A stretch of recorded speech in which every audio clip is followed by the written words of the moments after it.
texto legal. E eu fico me lembrando assim, eu não conheço ninguém que tenha sido punido por malversação de recursos no CNPq, por exemplo.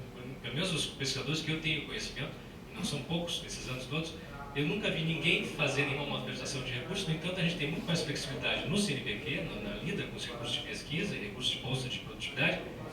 E as pessoas, o que elas querem? Gastar melhor, elas querem gastar mais, poder comprar mais equipamentos, poder comprar mais insumos com aquele mesmo dinheiro, que é o que o Eduardo colocou, ou seja, dá o cartão corporativo, a pessoa vai tentar fazer melhor com o dinheiro. Se ela não fizer o melhor, ou se ela resolver se completar com esse dinheiro, que seja punida. É uma coisa que, para o leigo, parece muito simples. No entanto, parece que não é essa a visão que nós temos de cima, é a visão de controlar 100% das pessoas e não punir ninguém que realmente faça uma malversação. E aí, quando pune, realmente é uma exceção, é uma coisa que até hoje nós estamos ouvindo todos os dias. É isso, obrigado. Mais alguma questão? Bom, então, professor Vera, por favor.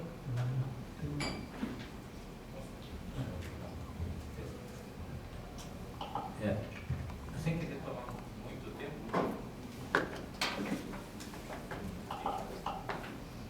É só que talvez eu não tenha deixado bem claro a minha forma de pensar em relação ao que o professor Ário externou. Só para exemplificar, né? E o professor Vladimir também deu como exemplo o órgão CNPq ou outros órgãos. O CNPq, quando eu tenho recurso de capital, eu posso utilizar esse recurso de capital como eu quiser, desde que eu justifique depois qualquer mudança em relação ao orçamento. Os projetos últimos do FINEP com a Petrobras, eu tenho, para cada mudança em relação ao que foi colocado no orçamento, eu tenho que fazer uma modificação no convênio. Tem que começar no departamento, ir para o conselho da unidade, e o professor Carlos Alexandre tem que assinar, e do lado da Petrobras tem que fazer o mesmo percurso. Então, qualquer modificação no orçamento, que seja comprar um computador que não estava previsto, é uma trâmite que leva muitas vezes meses. Isso para dar um exemplo bem simples. Então, quer dizer, no CNPq vai ao encontro do que eu penso, né? Eu tenho que justificar o que eu fiz, eu não tenho que pedir autorização para cada modificação. Eu não tenho que pedir a licença para usar o dinheiro como eu acho que tem que ser usado. Eu tenho que justificar como eu usei. Aumenta a responsabilidade, porque se eu usar mal, eu vou ser responsabilizado e eu vou pagar por isso. Agora, se eu pedir autorização, me derem autorização, apresentando os orçamentos, como o professor Eduardo mesmo colocou, o Estado está me isentando porque eu cumpri a lei, né? Malversação dos recursos públicos. Então, esse é o exemplo que eu gostaria. Desculpe. Obrigado. Mais alguma questão? Última. Então, o professor Gesualdo e também o professor Gamiro. Bem, eu vou rapidamente fazer alguns comentários sobre as intervenções. Eu acho o seguinte: primeiro, com relação à questão da discussão política, ou do momento político, ou do que a sociedade pode cobrar ou compreender do que nós propomos como autonomia para a universidade, eu gostaria de destacar alguns pontos. Primeiro, quando nós pensamos em autonomia, em nenhum momento nós estamos abrindo mão, né, do controle estatal. Isso não, absolutamente não vai deixar de existir. Eu acho que o controle, o papel do CGU, eu coloquei aqui, TCU, Ministério Público, etc., da própria Justiça, é fundamental, né, no processo democrático. Daí porque nós estamos falando em autonomia e não em soberania. Esse é um fato, esse é um aspecto. O outro, eu acho que nós vamos ganhar o apoio da sociedade quando nós substituirmos a predominância do controle estatal pelo controle social. A partir do momento que nos nossos conselhos, né, nós teremos mais e mais representações da sociedade. Acho que isso é fundamental. E acredito que a credibilidade, o respeito que as universidades federais conquistaram em todo o país, e particularmente cada uma no seu estado, credencia essas instituições a dialogar com a universidade, com a sociedade. Agora, nós precisamos também mostrar para a sociedade essas dificuldades. Eu sempre brinco com meus colegas, principalmente o pessoal da área de humanas e sociais aplicadas, eu digo, olha, daria uma excelente tese de doutorado, um estudo sobre os gastos com todo esse aparato, né, de dificuldade que a universidade passa. Então, às vezes eu me pergunto, quanto custa uma licitação para comprar, por exemplo, 1000 carteiras para as salas de aula? Eu desconfio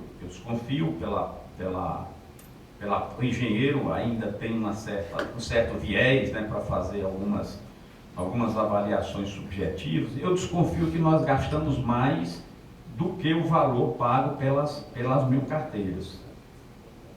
Desconfio. Eu não estou dizendo, eu desconfio com uma certa segurança. Tenho certeza que um estudo disso iria chocar bastante a sociedade e o próprio governo.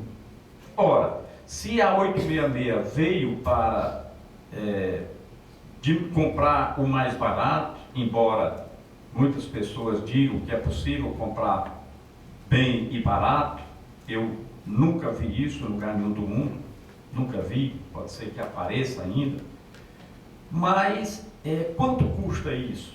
Quanto custa o controle hoje dentro de uma universidade? Eu trocaria todo o meu aparato de controle por professores e servidores técnicos administrativos. Porque eles também estão entrando na mesma lógica, que é o papel deles de alertar o reitor de não fazer nada. Então o Estado precisa se apropriar disso. Nós estamos gastando muito para comprar, estamos comprando o mais barato, estamos comprando o que não presta. Estamos passando muito tempo para construir, para ter uma licença para construir um laboratório, um instituto, um prédio. Estamos pagando muito caro no processo de licitação, estamos contratando a empresa que dá o menor preço e aquela obra não será concluída. E não vai acontecer nada com o construtor. O reitor vai ser responsabilizado e a gente já sabe que a culpa de tudo que acontece na universidade, que não acontece na universidade, é do reitor. Então nós precisamos levar esse debate para a sociedade.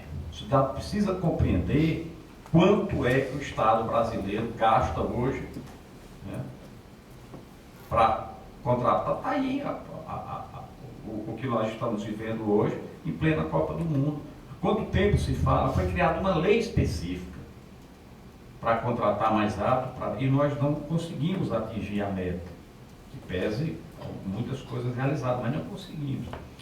Então aí eu entro na questão levantada sobre as fundações. O professor Eduardo, eu tinha falado já, né, quando eu fiz a minha apresentação, de algumas conquistas que eu considero importantes, mas coloquei a questão das fundações como uma novela sem fim. É uma novela que nunca termina. Nós estamos acompanhando isso, sempre são novos decretos, uma legislação nova e tudo. Eu acho que avançou. A minha avaliação é que melhorou bastante, mas ainda existem alguns espaços vazios que precisam ser preenchidos. Ainda não está resolvida a questão de repasse de recursos da universidade para a fundação. Me parece que o que é repassado agora diretamente para a fundação está resolvido com o regime diferenciado de contratação, que eu disse na minha fala que nós precisamos avaliar, né, a partir do início da sua utilização. Mas me parece que vai melhorar bastante. Embora no Congresso Nacional esteja em discussão um projeto de lei de regime diferenciado de contratação para as instituições de ciência, tecnologia e inovação, que me parece que vem mais ou menos na mesma direção desse utilizado nas fundações. Então, na minha avaliação, os decretos relacionados à fundação melhoraram, extensionaram, vão facilitar mais as relações entre as fundações de apoio e as universidades. O decreto com relação ao afastamento de professores, eu falei aqui, acho que houve um equívoco. limitar a 1% do total de professores não é razoável. Professores DE, para afastamento, para exercer funções importantes no município, no estado e no governo federal. Uma universidade, como a Universidade Federal do Rio Grande do Sul, vai poder liberar 25, imagino, no máximo 25, 26 professores. Isso é muito pouco. Para quem quer realmente usar a sua inteligência para poder contribuir com políticas públicas e transformar coisas importantes aí fora, através das 3 esferas de poder. Com relação à nossa discussão da lei orgânica das universidades, eu concordo, eu acho que nós não estamos também, não fechamos questão no ponto na constituição desse conselho, acho que vamos chegar no entendimento, né? E quando eu me referia antes, professor Cláudio, na verdade não tem proposta de lei orgânica das universidades, eles têm uma proposta de reforma universitária e que poder ver né, digamos assim, de transparência, nós vamos chamar para discutir. Olha, essa é a nossa proposta, embora já saibamos qual vai ser a reação. E com a UNE há um diálogo já relativamente avançado, que acho que também tem muitas coisas em comuns. Então, acho que essa questão do controle social, ela é chave, ela é fundamental. A universidade precisa rapidamente ganhar o apoio da sociedade nessa questão. Acho que há espaço. Nós conversávamos com o CGU e TCU antes de ontem, e eles reconhecem, não há corrupção nas universidades federais. Foi dito isso. Nunca foi visto isso, nunca foi constatado. E eu desconfio, aqui também é uma desconfiança de engenheiro, que nenhuma outra instituição, né, é mais transparente, daí porque, professor, nós não temos nada a esconder, a mais transparente do que as universidades não existe, e mais fiscalizada também não existe. Então, se algo de errado existisse nas universidades, certamente estariam nas páginas de jornais e no Fantástico domingo à noite, sem dúvida. Agora, o que acreditam aos gestores das universidades, na verdade, são questões que ele não tem condições de resolver. Quando se mostra uma sala de aula sem professor, ou quando mostra uma sala de aula com algum problema de infraestrutura, na verdade, aquilo ali ocorre por falta de autonomia, porque se a universidade tivesse autonomia para contratar um professor, no momento em que houvesse necessidade, não existiria falta de professor, tenho absoluta certeza. Se a universidade tivesse autonomia para resolver em 1 semana, 2 semanas, um problema de reforma de uma estrutura que está pingando água ou que está causando algum problema, isso não existiria. Agora, nós sabemos que passar 6, 8 meses para resolver um problema que você resolveria em qualquer empresa particular em 1 semana, não dá realmente para avançar, não dá. E o custo, repito, da obra, o custo da aquisição do computador, de qualquer item, tem que incluir o valor do processo. E se você incluir o valor do processo, nós estamos pagando 1,5 vezes, 2 vezes o valor daquele item. E me parece fácil você resolver isso. Todo mundo sabe quanto custa um computador. Se o computador custa R$800 e a universidade comprou por R$3.000, isso é visivelmente, facilmente detectável, não tem como. Então, eu acho que essas questões precisam ser bem resolvidas para o bem da educação. Eu vou terminar aqui a minha intervenção aqui, colocando um dado que eu tinha previsto para colocar antes, mas depois eu decidi ir por outro rumo, mas eu tive a curiosidade de pesquisar orçamentos de universidades, mundo afora. E eu fiz uma comparação com a minha universidade, porque eu sei qual é o orçamento da universidade. E comparei a UFC com Harvard. Harvard tem 20 mil estudantes aproximadamente. A UFC tem 40 mil. Tem o dobro dos estudantes. O orçamento de Harvard anual, ele está em torno de 3,5 bilhões de dólares. 3,5 bilhões de dólares. O orçamento da UFC está em torno de 1 bilhão de reais para o dobro de estudantes de Harvard. Mas alguém vai dizer, mas Harvard produz muito mais. Se você me der esse orçamento, eu trouxer esse orçamento aqui para a Federal do Rio Grande do Sul, eu tenho certeza que rapidamente a Federal do Rio Grande do Sul vai equiparar com Harvard. Então, essa é uma questão. E quanto tem de dinheiro público aí dentro? Praticamente nada. Praticamente nada. Então, essa reflexão nós precisamos fazer. E aí vem, nas auditorias, o questionamento de que um custo de 12 mil reais por aluno ano na Universidade Federal do Ceará é um custo exorbitante. É um custo exagerado. Enquanto, um custo de 180 mil dólares por aluno por ano em Harvard parece razoável. Daí porque Harvard está entre as melhores universidades do mundo e a UFC talvez daqui a 500 anos entra aí no ranking das 200, 300 melhores universidades.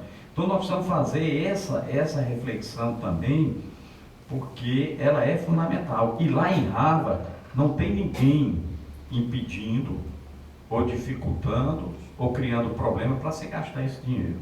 Certamente deve ter alguém criticando a administração quando o dinheiro não é gasto. Quando o dinheiro não é gasto. Então, é muito fácil, você olhar, e aqui eu falo principalmente a imprensa, que não é bem qualificada para falar de universidade, porque não conhece a universidade, pegar um ranking internacional e comparar com as universidades brasileiras. Então, é preciso aprofundar bastante esse debate. Então, eu acho que a sua colocação, professor, ela é extremamente oportuna. Acho que nós temos que ter esse cuidado. Mas a comunidade tem que compreender que quando nós defendemos a autonomia, nós não estamos em nenhum momento fugindo do controle estatal. Pelo contrário, eu acho que aumenta muito mais a responsabilidade do gestor. Muito mais. Porque agora, você não pode deixar de fazer, com o argumento de que a lei não permite, de que isso não pode, você vai ter que fazer e aí assumir a responsabilidade. E eu acho que isso é que tem que ser a nova realidade, associado naturalmente a uma avaliação da função social da universidade. Se ela cumpriu a sua função social e não houve malversação de recurso público, eu acho que a forma como foi executado o orçamento é o que menos interessa. É o que menos interessa. E aí cada instituição vai ter maturidade de construir a sua própria forma, a sua própria norma de gasto desses recursos.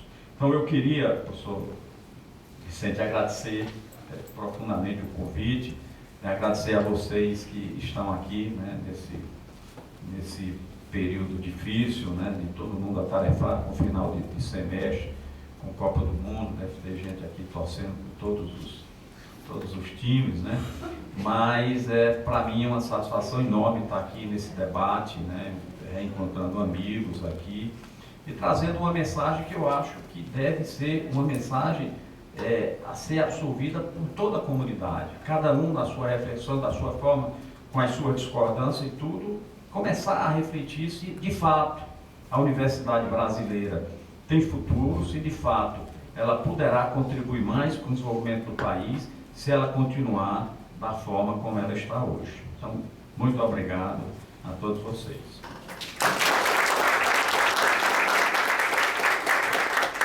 Bom, eu queria muito agradecer ao professor Gesualdo, nosso reitor, ao professor Tchê, ao professor Bergman, a todos que vieram aqui. Só queria dizer que a presença do professor Gesualdo aqui, de algum modo, coroa esse primeiro semestre de atividades enfocadas na Universidade do Futuro sobre a questão da autonomia.